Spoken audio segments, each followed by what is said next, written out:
বুঝার তৌফিক এনায়েত করেছেন, এজন্য বলি আলহামদুলিল্লাহ। আলহামদুলিল্লাহ। আজকে আমার বড় বোন, আমার মায়ের কহিল, আমার আসলে কান্না করার মতো চোখে পানি নেই। আমি কালকে বিকেলে খবর পেয়েছি, কালকে বিকেলেই আসার কথা ছিল, আসা হয় নাই। রাতের বেলায় আসলে আমি ঘুমাতে পারিনি, ডান কাঁধ বাম কাঁধ করতে করতে এভাবে চলে গেছে। আপনারা জানেন আমি বরগুনা এসেছিলাম 2013 সালে আগস্টের 10 তারিখে। বাংলাদেশের বুকে, বাংলাদেশের জনগণের বুকের উপরে একটা স্বৈরাচারী শাসক জগৎপাল পাথর বসেছিল। আমি তার একটা বক্তব্যের প্রতিবাদ করেছিলাম। সে বক্তব্য দিয়েছিল, মা দুর্গা দেবী প্রতি বছর কোন না কোন বাহনে চড়ে আসে, এবার এসেছে গর্বে চড়ে, আর গর্বে চড়ে আসলে দেশে ফসলে ভরে যায়। আর বাস্তবে তাই হয়েছে, এবার ফসল বেশি হয়েছে। একটা হিন্দু যদি একথা বলতে আমার কোন আপত্তি ছিল না, তাদের আকীদা তারা পেশ করবে। বাংলাদেশের 18 কোটি মুসলমানের নেত্রী এই দেশে বসে যে আকীদা পোষণ করেছে, আমি বলেছিলাম মক্কার আবু জাহেল আবুল হাবদা কি আছে ভালো ছিল।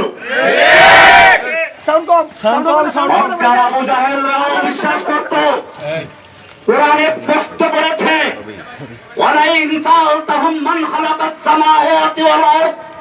হে নবী, আপনি যদি মক্কার আবু জাহেল আবুল হাবদেরকে জিজ্ঞাসা করেন কে সৃষ্টি করেছে আসমান এবং জমিন, ওয়ালাইন সালতাহুম মান নাযালা মিনাস সামাই মান, যদি মক্কার আবু জাহেল আবুল হাবদেরকে আমি জিজ্ঞেস করো কে আসমান থেকে পানি বর্ষণ করে, ফাহিয়া বিহিল আরদ মিন বাদি মাউতিহা, অতঃপর সেই পানির মাধ্যমে মৃত্যু জমিনকে জীবিত করে ফসল উৎপন্ন করার শক্তি দেয় কে? আল্লাহ বলছেন লায়াকুলুন্নাল্লাহ, মক্কার কাফেররা অবশ্যই বলবে যে আল্লাহ এগুলো সব করেন। যেখানে মক্কার আবু জাহেল আবু লাহাবরা পর্যন্ত বিশ্বাস করত বৃষ্টি দেওয়ার মালিক আল্লাহ, রিজিক দেওয়ার মালিক আল্লাহ, সেখানে বাংলাদেশের মুসলমান দেশের প্রধানমন্ত্রী বলেছিল মা দুর্গা দেবী গজে চলে এসে বলে ফসল বেশি হয়েছে, আমি তার প্রতিবাদ করেছিলাম, তার হিংসার কারণে আমাকে গ্রেপ্তার করেছিল। আপনারা জানেন, আপনারা জানেন আমার জামিন হয়েছিল, আমাকে হাইকোর্ট থেকে জামিন দিয়েছে, কিন্তু হাসিনার কোর্ট আমাকে জামিন দেয় নাই। আমাকে জেল গেট থেকে নিয়ে 2 দিন রেখে আবার গ্রেফতার করে ভিতরে দিয়ে দেয়। এখন আমি সেই মামলায় কারারুদ্ধ আছি। ভাইয়েরা আমার, আপনারা জানেন আমি ঈদের সময় বাড়িতে বেড়াতে এসেছিলাম। আমি কোন দল করি না, আমার প্রত্যেকটা লেখা এবং বক্তব্যে বলা আছে আমি একজন মুসলিম। কোরআন আমার পরিচয় দিয়েছে, হুয়া সাম্মাকুমুল মুসলিমিন, আমি সেই মুসলিম পরিচয় দিয়ে চলেছি। আমার নামে একটা দল তৈরি করে কখনো বলা হয় আমি নাকি আধ্যাত্মিক নেতা, কখনো গুরু, কখনো প্রধান, কখনো আরো কি। সাংবাদিক ভাইদেরকে আমি জিজ্ঞেস বলতে চাই, আপনারা ভালো করে দেখুন, জসিমউদ্দিন রহমানী গ্রেপ্তার হওয়ার আগ পর্যন্ত আনসারুল্লাহ বাংলা টিমের কোন দলের নাম কোনো গানেও শুনে নাই। আমি চ্যালেঞ্জ করে বলি, বাংলাদেশে আনসারুল্লাহ বাংলা টিম নামের কোন দল নাই, এটা শেখ হাসিনার তৈরি করা। আপনারা জানেন সূরা কসাসের শুরুতে পড়বেন, কোরআন বলছে ফেরাউন সম্পর্কে আলোচনা, সেখানে বলেছে ফেরাউন কি করতো, ওয়াজআলা আহলাহা শিয়া, ফেরাউন তার জাতিকে বিভিন্ন দলে দলে বিভক্ত করত, ইয়াস্তাযইফু তাইফাতাম মিনহুম, তাদের একটা গ্রুপকে সে দুর্বল করে রাখত। শেখ হাসিনা সেই ফেরাউন, এই যুগের ফেরাউন হাসিনা বাংলাদেশের জনগণকে কেউ রাজাকার, কেউ আনসারুল্লাহ, কেউ অমুক তমুক বিভক্ত করে সে তার শাসন করতে চেয়েছিল। আপনারা জানেন এই সর্বশেষ যে আন্দোলন, এটা কোন দলের আন্দোলন ছিল না, এটা ছিল বাংলাদেশের ইতিহাসে এমন এক আন্দোলন যেখানে হিন্দু, মুসলিম, বৌদ্ধ, খ্রিস্টান, ছাত্র, মাদ্রাসা ছাত্র, আলিয়া, কওমিয়া, ডানপন্থী, বামপন্থী কোন ভেদাভেদ ছিল না, সব একাকার হয়ে ময়দানে অবতীর্ণ হয়েছিল। আপনারা জানেন, আমার মনে পড়েছে জেলখানায় বসে যেদিন শুনলাম হাসিনা পালিয়েছে। আলাম তারা কাইফা ফাআলা রাব্বুকা বিআসহাবিল ফিল, আল্লাহ বলছেন আপনি কি দেখেন নাই হাতি বাহিনীর সাথে আল্লাহ কি আচরণ করেছিলেন? হাতি বাহিনী হাতি হাসিনা নামাতে চেয়েছিল, সাজু আজান নামিয়ে দিয়েছিল। আল্লাহ বলছেন আলাম ইয়াজআল কাইদাহুম ফি তাদলিল, তার এই জঙ্গি জঙ্গি খেলার চক্রান্ত আল্লাহ কি ব্যর্থ করে দেন নাই? ওয়া আরসালা আলাইহিম তায়রান আবাবিল, আল্লাহ বলছেন আব্রাহাকে ধ্বংস করার জন্য ঝাঁকে ঝাঁকে পাখি পাঠিয়ে দিয়েছিলেন। তায়রান মানে পাখি, আবাবিল মানে ঝাঁকে ঝাঁকে, আমার দেশে বলা হয় আবাবিল পাখি। আমি তখন মনে করলাম এই প্রাইমারি স্কুলের ছাত্র, হাই স্কুলের ছাত্র, নাবালক শিশু পর্যন্ত যখন ময়দানে ঝাঁপিয়ে পড়েছে, এটা আল্লাহ তোমার সেই আবাবিল পাখি চলে এসেছে। হাসিনার কোনো ক্ষমতা ছিল না মোকাবেলা করার মতো। আমি ধন্যবাদ জানাই বাংলাদেশের সেনাবাহিনীকে সময় মতো পদক্ষেপ নেওয়ার জন্য, যে তারা কোন দলে আনুগত্য না করে বাংলাদেশের জনগণের পাশে দাঁড়িয়েছিল। আমি বাংলাদেশের পুলিশ ভাইদেরকে বলবো, আপনাদেরকে জোর করে ব্যবহার করেছে আমরা জানি, আপনাদের দোষ না। আমি সেজন্য আজকের মাধ্যমে সারা বাংলাদেশের মুসলিম অমুসলিম সমস্ত মানুষকে বলতে চাই, আপনারা কোনো ফাঁদে পা দিবেন না। এখন বড় কঠিন মুহূর্ত চলছে। আপনারা দেখেছেন ভারতের মিডিয়ায় প্রচার হচ্ছে বাংলাদেশে হিন্দুদের মন্দির জ্বালিয়ে দেওয়া হচ্ছে, হিন্দুর বাড়ি ঘরে আগুন লাগানো হচ্ছে, এই সমস্ত অপপ্রচার হচ্ছে। খবরদার, আমি আপনাদেরকে কঠোর ভাবে বলছি, কোন হিন্দুর উপরে আক্রমণ যেন না হয়, কোন মন্দিরকে আগুন দিতে না পারে, সেজন্য আপনাদেরকে অতন্ত্র প্রহরে বাড়তে হবে ইনশাআল্লাহ। ভাইয়েরা আমার, আপনারা জানেন আমরা কোন বিশৃঙ্খলা পছন্দ করি না। আমরা চাই আল্লাহর নবী যেরকম ভাবে মক্কা বিজয়ের পরে যখন তার সামনে সাহাবায়ে কেরাম 10,000 উন্মুক্ত তরবারি নিয়ে বসে আছেন, একটা ইশারা করলে সব গর্দান বুড়ে যায় মক্কার কাফেরদের। মক্কার কাফেররা এসে হাজির হয়েছে সামনে। আল্লাহর নবী জিজ্ঞেস করেছিলেন, ওহে মক্কার কাফেররা, তোমরাই তো সেই লোকগুলো যারা আমাকে হত্যা করার জন্য ঘেরাও করেছিলে, তোমরাই তো সেই লোকগুলো যারা আমার বিলালকে উত্তপ্ত রৌদ্রে শুয়ে রেখে নিচে আঙ্গার দিয়ে উপরে পাথর চাপা দিয়ে রেখেছিলে, তোমরাই সেই লোকগুলো যারা সুমাইয়া রাদিয়াল্লাহু তাআলা আনহাকে লজ্জাস্থানে বর্ষা দিয়ে আঘাত করে হত্যা করেছিলে, তোমরাই সেই লোকগুলো যারা আম্মার ইবনে ইয়াসিরকে বন্দী করে নির্যাতন করেছিল। কিন্তু আজকে তোমাদের আমি জিজ্ঞেস করতে চাই, তোমরা আমার থেকে কেমন ব্যবহার আশা করছো? মক্কার কাফেররা বলেছিল, একজন উত্তম ভ্রাতার কাছ থেকে যা আশা করা যায় তাই আশা করছি। আল্লাহর নবী বলেছিলেন, আজকে আমি সে কথাই বলছি যা আমার ভাই ইউসুফ আলাইহিস সালাম বলেছিলেন তার ভাইদেরকে নাগালে পাওয়ার পরে। আল্লাহর নবী বললেন, লা তাসরিবা আলাইকুমুল ইয়াউম, আজকে তোমাদের বিরুদ্ধে আমাদের কোনো ক্ষোভ নাই, কোনো প্রতিশোধ নেওয়ার ইচ্ছে নেই। যাও, ইযহাবু আনতুম তুলাকা, আমি তোমাদের সকলকে সমানভাবে আমভাবে ক্ষমা ঘোষণা করছি। বাংলাদেশে আন্দোলনরত ছাত্র জনতা, মাদ্রাসার ছাত্র, স্কুল কলেজের ছাত্র, সাধারণ জনতা, আমি সকলের কাছে অনুরোধ করব, আল্লাহর নবীর এই মক্কা বিজয়ের ঘোষণাকে কেন্দ্র করে আমরা যেন এই বিগত দিনে যা হয়েছে সব ক্ষমা করে দিয়ে একসাথে একটা সুন্দর সমৃদ্ধ সাম্যের বাংলাদেশ গড়তে পারি ইনশাআল্লাহ। আমি একটা কথা না বললেই নয়, আপনারা অনেকে মনে করেন প্রচার হচ্ছে হিন্দুরা মুক্তমুখ। আমার এই জেল জীবনের আমি সর্বশেষ ঘটনা বলছি, সর্বশেষ আমি যেদিন কোর্টে যাই, একজন কারা পুলিশ নাম হলো প্রবীর, দুই তারাওয়ালা কি এরা হিন্দু, দেখেন হিন্দু, দুপুরের সময় ডায়াবেটিস রোগী, মুখটা শুকিয়ে গেছে, বলেন হুজুর আপনার বোধহয় ক্ষুধা লেগেছে। আমি কিছু বললাম না, বলে টাকা থাকলে দেন আমি খাবার এনে দিই। আমি টাকা তো আনি নাই, কোর্টে বসে উনি আরেকজনের কাছে টাকা চাইলেন, তাও নাই। শেষ পর্যন্ত নিজের পকেট থেকে টাকা খরচ করে আমাকে দুপুরে এক প্যাকেট বিরিয়ানি আর একটা 2 লিটারের পানি দিয়ে দেয়। হিন্দু প্রবীর, এরা সর্বশেষ আমি করছি সেই কোর্টের দিন। আপনাদেরকে আরো বলি, আমি যে জেলখানায় রয়েছি সেখানে চক্রান্ত হয়েছিল বড় ধরনের দাঙ্গা করানোর জন্য। আমি সকালবেলার থেকে পুরা জেলখানায় হ্যান্ড মাইক হাতে নিয়ে বলেছি, খবরদার কেউ কোনো বিশৃঙ্খলা করবেন না, বিশৃঙ্খলা করবেন না, আপনারা শান্ত থাকুন। আপনারা জানেন আমাকে রাখা হয়েছে হাই সিকিউরিটি জেলে, এশিয়া মহাদেশের 1 নাম্বার জেলেটা, কঠিন জেল। 1000-এর উপরে আছে ফাঁসির আসামি, ফাঁসির আসামি আছে 1000-এর উপরে। এরপরে হুজি জেএমবি যত সব ওখানে। এইখানে গন্ডগোল লাগাবার চক্রান্ত করা হয়েছিল। আমি হ্যান্ড মাইক দিয়ে সকালবেলা ঘুরে ঘুরে প্রত্যেকটা বিল্ডিং এর সামনে গিয়ে বলেছি, কেউ উচ্ছৃঙ্খল করবে না, আপনাদের জন্য মুক্ত হলে পরে আপনাদের জন্য মুক্তির ব্যবস্থা করবো ইনশাআল্লাহ। ইনশাআল্লাহ সবাই আমার কথা মেনে নিয়েছিল।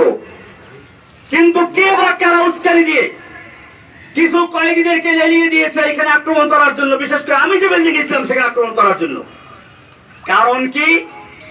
কারণ ছিল এই আন্দোলনটাকে একটা জঙ্গি রূপে আকৃতি দেওয়ার জন্য। আমি গোয়েন্দা বিভাগের ভাইদেরকে বলবো, ঢাকার high security, Kashimpur high security জেলে পরিবেশ শান্ত হওয়ার পরে এই কয়েদিদেরকে লেলিয়ে দিয়েছিল কারা হাজুদের উপরে। যদি সেদিন আমি জীবনের ঝুঁকি নিয়ে বাধা না দিতাম তাহলে সেখানে কারবালার ময়দান হয়ে যেত। কারণ হাজুতেরা নামলে বলে ওই কয়েদিদেরকে খুঁজে পাওয়া যেত না। এই চক্রান্ত কারা করেছিল আপনাদের খুঁজে বের করতে হবে। এই চক্রান্ত শুধু জেলখানার ভিতরে না, আপনারা শুনুন, আমি যেই ব্লকে থাকি, অর্থাৎ ব্লক বলতে একসাথে 7টা রুম, আমি সবসময় একাই থাকতাম এক ব্লকে। কিছুদিন আগে বন্দি বেশি হয় আমার ওখানে, ওই যে প্রশ্ন ফাঁসের আসামি আবেদ আলী, ওর সাথে আরো কয়েকজন দেয়, হিন্দু একজন আসামি, হিন্দু। আমি বললাম খবরদার তুমি যে হিন্দুরা তাহলে কেউ বুঝতে না পারে। আমি ওর নাম রেখে দিলাম আব্দুর রশিদ, এখন আমার পাশেই আছে, আসার সময় দেখা করে আসছি, যাতে করে তার কেউ ক্ষতি করতে না পারে। আমার বড় ভাই এখানে আছে, আমি ছোটবেলায় দেখেছি। আমার বড় ভাই আছে এখানে, সেদিকে মাস্টার সাহেব দিকে আমি বলি বড় ভাই হিন্দুদের ঘনিষ্ঠ বন্ধু। আমি দেখেছি ছোটবেলাতে আমাদের পাশের গ্রাম হিন্দু। এই হিন্দুরা ওনার সাথে কি সম্পর্ক আছে, বিপদ আপদে বললে তো ওরা যাই বলিবার কাছে। এইভাবে আমরা পারিবারিক ভাবে হিন্দুদেরকে কখনোই পর মনে করি নাই। আমি বাংলাদেশের সমস্ত ভাইদেরকে বলবো, আমার এই আওয়াজ যে প্রান্তে পৌঁছে, হিন্দু মুসলিম আমাদের কোন বিভেদ থাকার দরকার নেই। আমরা বাংলাদেশি।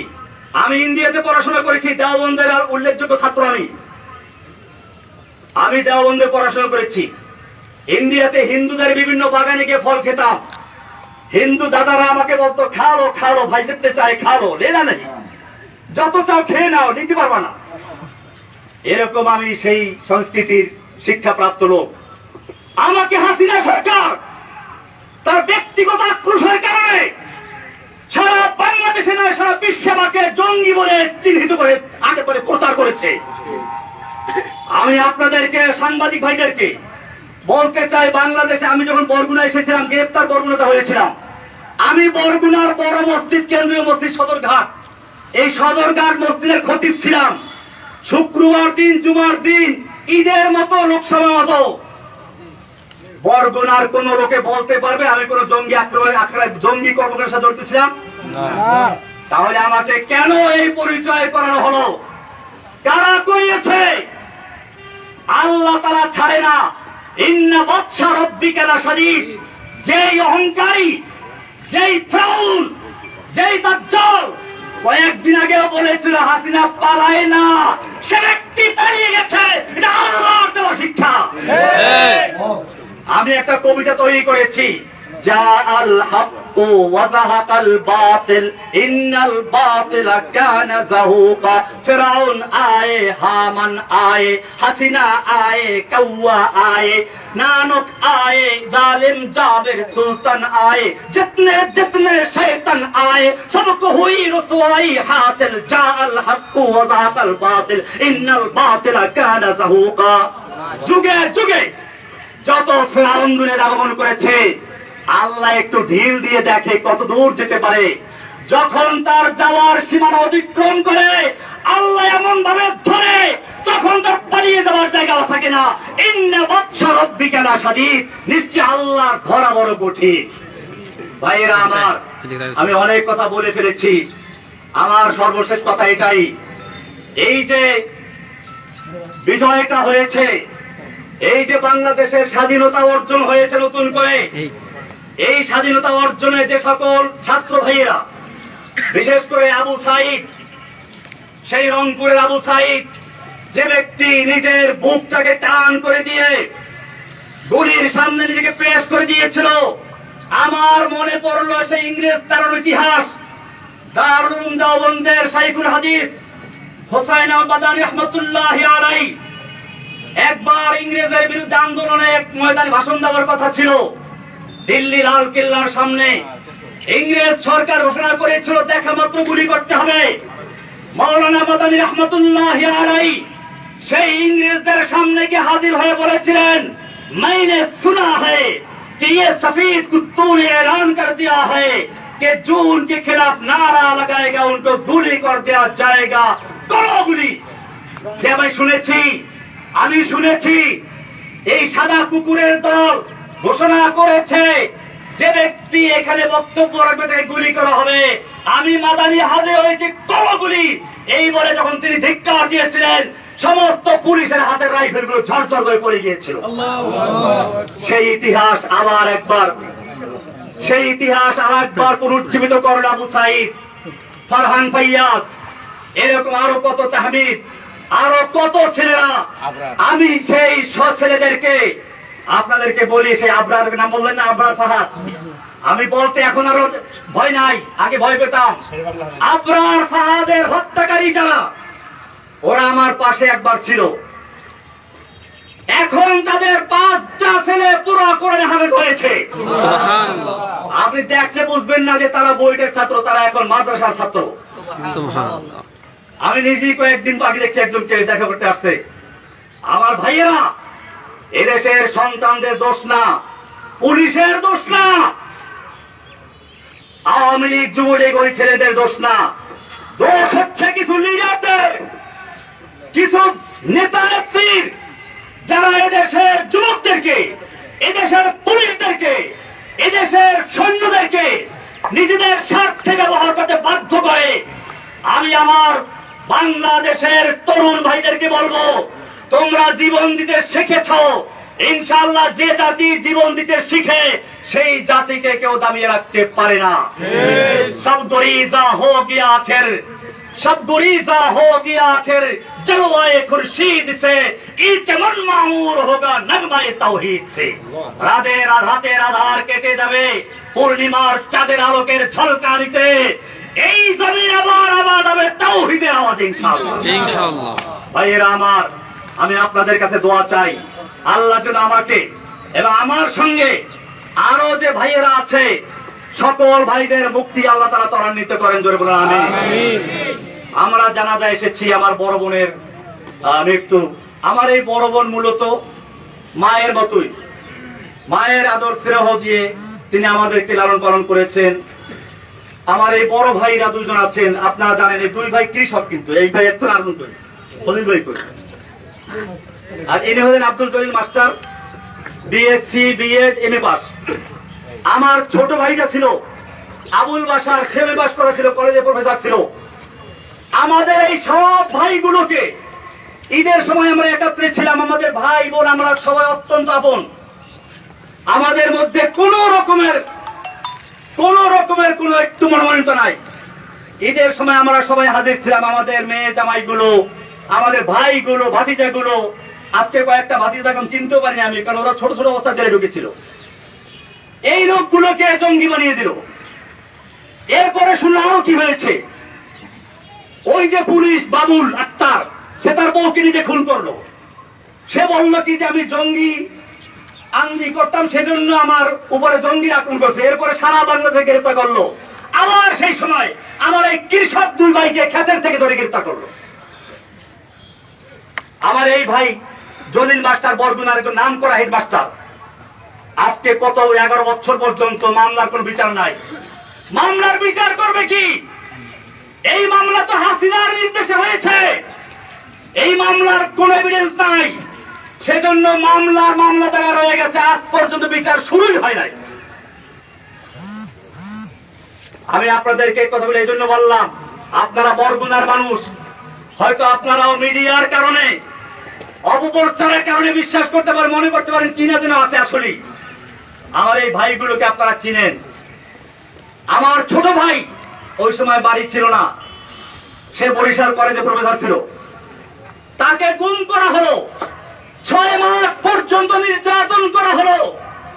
বলা হলো তুই খালি একটা কথা বল, জসিমউদ্দিন রহমানী আনসারুল্লাহ বাংলা টিমের প্রধান, তাহলে তোকে ছেড়ে দিব। আমার ছোট ভাই